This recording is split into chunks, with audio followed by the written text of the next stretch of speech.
আমরা যখন ছোট ছিলাম তখন কিন্তু আমাদের মা খুব ভালো রান্না করতেন, আর সেই রান্নার স্বাদ এখনও মুখে লেগে আছে। নমস্কার বন্ধুরা, সবাইকে আমার আরও একটি রান্নার ভিডিওতে। তো আমি সেদিন বলেছিলাম, যখন আমি বাবার বাড়ি ছিলাম তখনকার ভিডিও এটা, যে হাঁস খাবো। আমার হাজব্যান্ডও বলছিল, আমিও বলছিলাম, আর সাথে তো আমার মেজো বোনের হাজব্যান্ড, মানে মেজদা এভাবেই ডাকি। তো এই হচ্ছে আমার মেজদা আর আমার মেজো বোন, ওরা দুজনে কিন্তু এই হাঁসটা প্রসেসিং করছে। যেহেতু আমরা পারি না, আমরা তো অকর্মার ঢেকি, আর আমার বোনেরা কিন্তু অনেক কাজ জানে, বোনের হাজব্যান্ডও ভালোই কাজ পারে, আর আমি হচ্ছে গিয়ে অকর্মার ঢেকি, এত সে তো কাজ পারি না। আমি যেভাবে একা একা থাকি আসলে ওইভাবেই আমি অল্প স্বল্প কাজ পারি।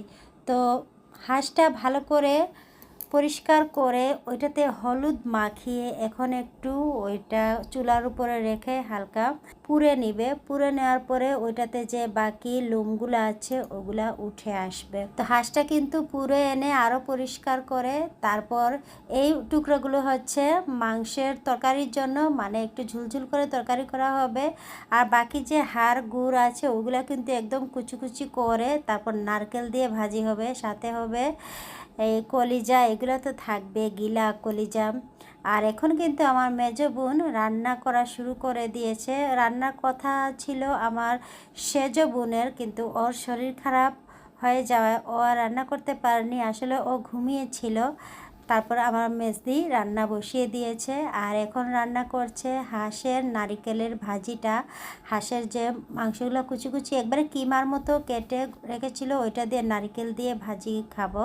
আর এই ভাজিটা ছোটোবেলায় মা যেভাবে রান্না করতো সেই স্বাদটা এখন আর পাই না, ওই স্বাদটা একদম মুখে লেগে আছে।